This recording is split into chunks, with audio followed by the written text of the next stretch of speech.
So ಆಕೆ ಮೇಲೆ ನನಗೆ ಚೂರು ಬೇಜಾರು, ಯಾಕಂದ್ರೆ ಆಕೆ ಎರಡು ಕಡೆ ಹೇಳ್ಕೊಂಡು ಬರ್ದೆ ನಾನು. ಆಮೇಲೆ ಆ ಫೋಟೋಸ್ ಎಲ್ಲ ಡಿಲೀಟ್ ಮಾಡಿದೆ. ನಿಮ್ ಬಗ್ಗೆ ತುಂಬಾ ಕಟುವಾಗಿ ನಿಷ್ಠೂರವಾಗಿ ತೀಕ್ಷ್ಣವಾಗಿ ಮಾತಾಡಿದಾಳೆ. ಪದ ಅವಳದಲ್ಲ, ಅವಳ ಕಣ್ಣುಗಳು ನನಗೆ ಭಾವನೆಗಳು ಹೇಳುತ್ತವೆ. ಆಕ್ಚುಲಿ ನಿಮಗೆ ಅನ್ಸುತ್ತೆ ಆ ಹುಡುಗಿ ಪ್ರಜ್ಞಾಪೂರ್ವಕವಾಗಿ ನಿಮ್ಮನ್ನ ಟಾರ್ಗೆಟ್ ಮಾಡ್ಬೇಕು ಅನ್ನೋ ರೀತಿಯಲ್ಲಿ ಮಾತಾಡ್ತಿಲ್ಲ ಅಂತ ಅನ್ಸುತ್ತೆ. ಆ ಕಾರಣಕ್ಕೆ ಸಹಾನುಭೂತಿ ಇದೆ, ಆ ಹುಡುಗಿ ಬಗ್ಗೆ ನಿಮಗೆ ಸಹಾನುಭೂತಿ ಇದೆ.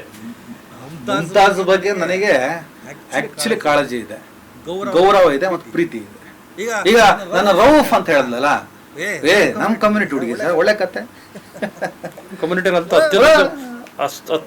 ಟ್ಯಾಲೆಂಟ್ ಇದೆ ಹುಡುಗಿ, ಆಕೆಗೆ ಒಂದು ಪ್ರತಿಭೆ ಇದೆ, ಅವಳಿಗೆ ಇನ್ನಷ್ಟು ಒಂದು ಒಳ್ಳೊಳ್ಳೆ ಅವಕಾಶಗಳು ಸಿಕ್ಕಿದ್ರೆ ಖಂಡಿತ ಅವಳು ಬೆಳೆದು ನಿಲ್ತಾಳೆ. ಆದ್ರೆ ಯಾವತ್ತೂ ಕೂಡ ಒಂದ್ಸಲ ಏನಂದ್ರೆ ಒಂದಿಷ್ಟು ವಿವೇಕ ಇರಲಿ, ಯಾಕಂದ್ರೆ ಒಡೆದಾಡುವ ಸಮಾಜದ ಒಳಗಡೆ ನೀನೊಂದು ವಸ್ತು ಆಗ್ಲೇಬೇಡ.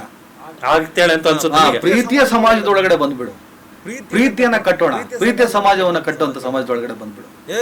ಇದೇನೋ ನೀನೇನು ಪ್ರೀತಿಯ ಸಮಾಜ ಕಟ್ಟೋಕ್ ಹೇಳೋದು, ನೀನೇ ನಕಲಿ, ನೀನೇ ಫೇಕು, ನೀನೇ ಹೆಸರು ಬದಲಾಯಿಸ್ಕೊಂಡು ಅಂತ ವಿಡಿಯೋ ಮಾಡಿದ್ಲು. ಈ ವಿಡಿಯೋ ನೋಡಿದ್ಮೇಲೆ ಪಾಪ ಆ ಸ್ಕ್ರಿಪ್ಟ್ ಕೂಡ ಅವಳದಲ್ಲ.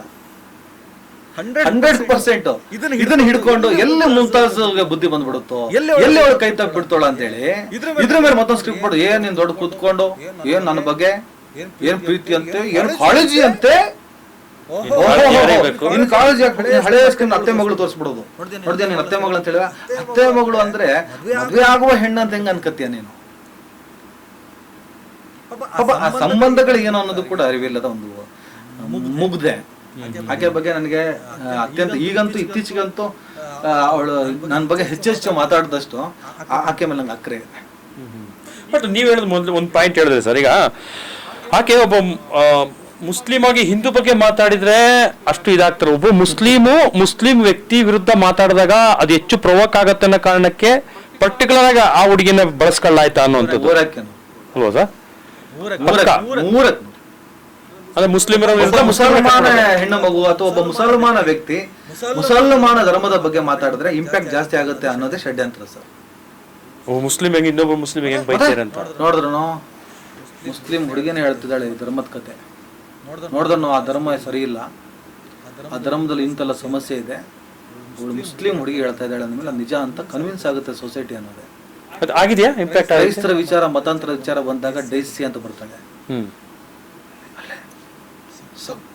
Game plan sir. ಪಾಪ ಈ ಮಕ್ಕಳಿಗೆ ಪಾಪ ಹೊಟ್ಟೆ ಪಾಡಿ ಬಂದಿರ್ತಾರೆ, ಗೊತ್ತಾಗಲ್ಲ.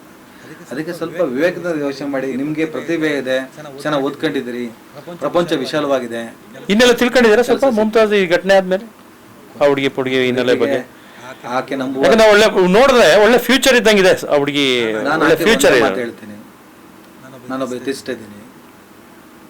ನೀನು ಮುಸಲ್ಮಾನಳಾಗಿ ಏನಾದ್ರು ನಮಾಜ್ ಗಿಮಾಜ್ ಮಾಡ್ಕೊಂಡಿದ್ರೆ ಮಾಡ್ಬೋದು, ಹೇಳಕ್ ನಿಂಗೆ ಅಲ್ಲಾಹು ಹಿದಾಯತ್ ನೀಡ. ನಿನಗೆ ಶ್ರೀರಾಮನ ಮೇಲೆ ನಂಬಿಕೆ ಇದ್ರೆ, ಯಾಕಂದ್ರೆ ಜೈ ಶ್ರೀರಾಮ್ ತುಂಬಾ ಹೇಳ್ತೀಯ, ನಂಬಿಕೆ ಇದೆ, ಶ್ರೀರಾಮ ನಿನಗೆ ಒಳ್ಳೆ ಬುದ್ಧಿ ಕೊಡ್ಲಿ, ಅಥವಾ ನೀನು ಮಾಡ್ತಿರೋ ಸರಿ ಇದ್ರೆ ಆತ ನಿನಗೆ ಆಶೀರ್ವಾದ ಮಾಡ್ಲಿ. ವಿವೇಕಕ್ಕಿಂತ ದೊಡ್ಡ ಜ್ಞಾನ ಯಾವುದೂ ಇಲ್ಲ. ನನಗೂ ನನ್ನಲ್ಲಿ ಮೆದುಳು ಅಂತಿದೆ, ಆಲೋಚನೆ ಮಾಡಿ. ಮತ್ತು ಇನ್ನೊಂದು ಭಾಳ ನಮಗೆ ಆಶ್ಚರ್ಯ ಅನಿಸಿದ್ದು ಏನು ಅಂತ ಹೇಳಿದ್ರೆ ಸರ್, ಈಗ ಮುಸ್ಲಿಂ ಅಂತ ಹೇಳೋದು ಮೂಲಭೂತವಾದಿಗಳು ಅನ್ನುವಂಥ ರೀತಿಯಲ್ಲಿ ಆ ಒಂದು ಆ ರೀತಿ ಈಗ ಇಂಥ ಸನ್ನಿವೇಶದಲ್ಲಿ ಮುಮ್ತಾಜ್ ಅನ್ನುವಂಥ ಒಬ್ಬಳು ಹುಡುಗಿ ಅಷ್ಟು ಇದ್ರಾಗ ಮಾತಾಡ್ತಾಳೆ, ಮುಸ್ಲಿಂ ಇದ್ರ ಬಗ್ಗೆ ಮಾತಾಡ್ತಾಳೆ ಅಂದಾಗ ನಿಮ್ಮ ಸಮುದಾಯ ಅದನ್ನು ಸಹಿಸ್ಕೊಂಡಿದೆಯಲ್ಲ, ಹೇಗೆ ಅಂತ ಸಾಧ್ಯ? ಸಹಿಸ್ಕೊಂಡಿರಬಹುದು, ಅದು ಬಹುಶಃ ಅಪಾಯಕಾರಿ ಅಂತ ಅನ್ಸುತ್ತಾ ಮುಂದೆ ಆ ಹುಡುಗಿಗೆ? ಸಹಿಸ್ಕೊಂಡಿರಬಹುದು, ಸಹಿಸ್ಕೊಳ್ಳದೇನೆ ಇರಬಹುದು, ಅಥವಾ ಇಗ್ನೋರ್ ಮಾಡಿರ್ಬೋದು, ಬಿಡ ಹೋಗ್ಲಿ ಅಂತ, ಅಥವಾ ಇನ್ನೂ ರೀಚ್ ಆಗದೇನೆ ಇರ್ಬೋದು. ನಮ್ಮ ಬಗ್ಗೆ ಬಾಯೆಲ್ಲ ಬಡ್ಕತ್ತಾರ, ಒಂದು 20,000 ಜನ ನೋಡಿರಲ್ಲ. ಸ್ವಲ್ಪ ಫ್ಯಾನ್ ಫಾಲೋವರ್ಸ್ ಜಾಸ್ತಿ ಇದೆ ಹುಡುಗಿಗೆ. ಜನ ಎಲ್ಲಿವರೆಗೆ ಬರ್ತಾರೆ ಹೇಳಿ? We stand with Gauri Lankesh ಮಾಡ್ರಾಯ್ತು, ಬಿತ್ತಿದ್ದೇವೆ ಬೆಳೆಯುತ್ತೇವೆ ಅಂದ್ರು. ಎಷ್ಟು ಬಿತ್ತಿದ್ರೆ ಎಷ್ಟು ಬೆಳೆ ತೆಗೆದ್ರಿ? ಉಮರ್ ಖಾಲಿದ್ 5 ವರ್ಷ ಆದ್ರೂ ಆತನಿಗೆ ಬೆಲೆ ಸಿಕ್ಕಿಲ್ಲ, ಒದ್ದಾಡ್ತಾ ಇದ್ದಾನೆ. ವಿ ಸ್ಟ್ಯಾಂಡ್ ವಿತ್ ಅಂತ ಹೇಳ್ಬೋದು ಅಷ್ಟೇ. ಅನುಭವಿಸ್ಬೇಕಾಗಿತ್ತು ಉಮರ್ ಖಾಲಿದ್, ಮುಗ್ದು ಹೋಗ್ಬೇಕಾಗಿರೋದು ಗೌರಿ ಲಂಕೇಶ್. ನನ್ನ ಹಿಂದೆ ದೊಡ್ಡ ಸಾಮ್ರಾಜ್ಯ ಇದೆ, ದೊಡ್ಡ ಸಮೂಹ ಇದೆ, ನಿನಗೆ ಸಂಕಷ್ಟ ಬರುವವರೆಗೂ ಮಾತ್ರ. ಸಂಕಷ್ಟ ನಿಂದೆ. ಇವನು ಫೇಕ್ ಐಡಿ ಮಾಡ್ದ, ಮಾರ್ಕ್ಸ್ ಕಾರ್ಡ್ ಮಾಡ್ದ, ಅದು ಮಾಡ್ದ, ಇದು ಮಾಡ್ದ ಅಂತ ನೀನು ಸುಳ್ಳು ಹೇಳ್ತಾ ಬಿದ್ದಿದ್ಯಾ. ಅದೆಲ್ಲ ಡೌನ್ಲೋಡ್ ಆಗಿದೆ, ಲೀಗಲಿ ನಾನು ಮೂವ್ಮೆಂಟ್ ಆಗೇ ಆಗ್ತೀನಿ. ನನಗೆ ಕಂಪ್ಲೇಂಟ್ ಯಾರ ಮೇಲೆ ಕೊಡ್ಬೇಕು? ಸಂಪಾದಕನಿಂದ ಹಿಡಿದು ಆಂಕರ್ ಅವರು ಕೊಟ್ಟೆ ಕೊಡ್ತೀನಿ.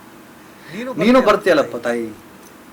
ಆದ್ರೆ ನಾನು ಏನ್ ಮಾಡ್ತೀನಿ, ನಿನ್ನನ್ನ ಸಿಕ್ಸಲ್ಲ. ಇಲ್ಲ ಈ ಪ್ರಕರಣದಲ್ಲಿ ಸಿಕ್ಸಲ್ಲ ನಾನು. ಹೇಳಿರ್ಬೋದು. ಆಕೆ ಹೇಳಿರೋದು ಅಲ್ವೇ ಅಲ್ಲ, ಆಕೆಗೆ ಹೇಳಿಸಿರೋದು ಅಂತಾನೆ ನಾನು ಕಂಪ್ಲೇಂಟ್ ಮಾಡೋದು. ಈ ಪ್ರಕರಣದಲ್ಲಿ ಮುಮ್ತಾಜನ್ನ ತಾವೆಲ್ಲೂ ಪಾರ್ಟಿ ಮಾಡಲ್ಲ. ಏನಂತ? ಯಾಕೆ ಅಂದ್ರೆ ದೊಡ್ಡತನ, ನನ್ನ ಪ್ರಬುದ್ಧತೆ, ನನ್ನ ಜರ್ನಲಿಸಂ ಅನುಭವ ನನಗೆ ಗೊತ್ತಿದೆ. ಯಾರು ಏನು ಹೇಗೆ ಬಹಳ ಕ್ಲಾರಿಟಿ ಇದೆ. ಆದ್ರೂ ಇಲ್ಲ ಅವಳದೇ ಇಂಟೆನ್ಷನ್ ಆದ್ರೂ ನಿನಗೆ ಆ ವ್ಯಕ್ತಿಗೆ ನಿಮ್ ಬಗ್ಗೆ ಯಾಕೆ ಸರ್ ಅಷ್ಟು ಅಸಹನೆ? ಆತನಿಗೂ ನನ್ನ ಆತನ ಹಿನ್ನೆಲೆ ನನಗೆ ಗೊತ್ತಲ್ಲ. ಮೊದಲಿಂದನೂ ಕೂಡ ಸಹ ಇದ್ದಿದ್ದೀರಾ? ವೈಚಾರಿಕ ಆತನ ಸ್ನೇಹಿತರೆಲ್ಲ ನನ್ನ ಸ್ನೇಹಿತರೆ. ವೈಚಾರಿಕ ಭಿನ್ನಾಭಿಪ್ರಾಯಗಳು ಅಥವಾ ವೈಚಾರಿಕ ಭಿನ್ನಾಭಿಪ್ರಾಯನೇ. ಆತನ ಅನೇಕ ಸ್ನೇಹಿತರು ನನ್ನ ಸ್ನೇಹಿತರು, ಒಟ್ಟಿಗೆ ಕೆಲಸ ಮಾಡ್ಕೊಂಡು ಬಂದಿದ್ದೀವಿ. ಯಾವತ್ತೂ ನಾವು ಜಾತಿ ಧರ್ಮ ಮಾತಾಡಿಲ್ಲ. ಬಟ್ ಅವ್ರ ಸ್ನೇಹಿತರಾಗಿಲ್ವಾ? ಅವ್ರು ಸೈಲೆಂಟ್ ಆಗಿದ್ದಾರೆ. ಯಾರೋ ಮೊನ್ನೆ ಒಬ್ಬ ಸ್ನೇಹಿತ ಚೂರ್ ಬಂದ ಮತ್ತೆ ಸುಮ್ಮನಾದ. ಅವನು ನಾನು ಹೇಳಿದೆ, ಕೆಲವು ವಿಚಾರದಲ್ಲಿ ಎಷ್ಟು ಮಾತಾಡ್ಬೇಕು ಅಷ್ಟು ಮಾತಾಡ್ಬೇಕು, ಜಾಸ್ತಿ ಮಾತಾಡಬಾರ್ದು. ಯಾಕಂದ್ರೆ ನನ್ ಆಫ್ ದ ಬಿಸ್ನೆಸ್. ಹೆಣಕಿದ್ದವರು ಕೌಂಟರ್ ನಂದು, ಮಧ್ಯದಲ್ಲಿ ನಂದು ಅಂತ ಬರ್ಬೇಡಿ. ಅವಾಗ ಏನಾಗುತ್ತೆ, ಮೋಬ್ ಆಗ್ತದೆ. ಎಲ್ಲರೂ ಆ ಕಡೆ ಈ ಕಡೆ ಪರಸ್ಪರ ಗುದ್ದಾಟಕ್ಕೆ ನಿಲ್ಬೇಕಾಗುತ್ತೆ. ಅವ್ನು ಕೇಳಿದಾನೆ, ನಾನು ಮುಗಿಸ್ತೀನಿ ಅಥವಾ ನಾನು ಹೇಳ್ತೀನಿ. ಬಹುಶಃ ಇದು ಸದ್ಯಕ್ಕೆ ಹಿಂಗ್ ನಿಲ್ಲಂಗ್ ಕಾಣಲ್ಲ ಅಂತ ಸರ್. ಮುಗೀತು ಸರ್, ಮುಗಿದೋಯ್ತಾ? ನನ್ನ ಪ್ರಕಾರ ಮುಗಿಯುತ್ತೆ ಅಂತ ಹೇಳಕ್ಕಾಗಲ್ಲ. ಒಂದಿಷ್ಟು ಏನಾದ್ರೂ ಮಾಡಬಹುದಾ ಅಂತ ಪ್ರಯತ್ನ ಪಡ್ತಾರೆ. ರಾಜ್ ಚಿಂತನ್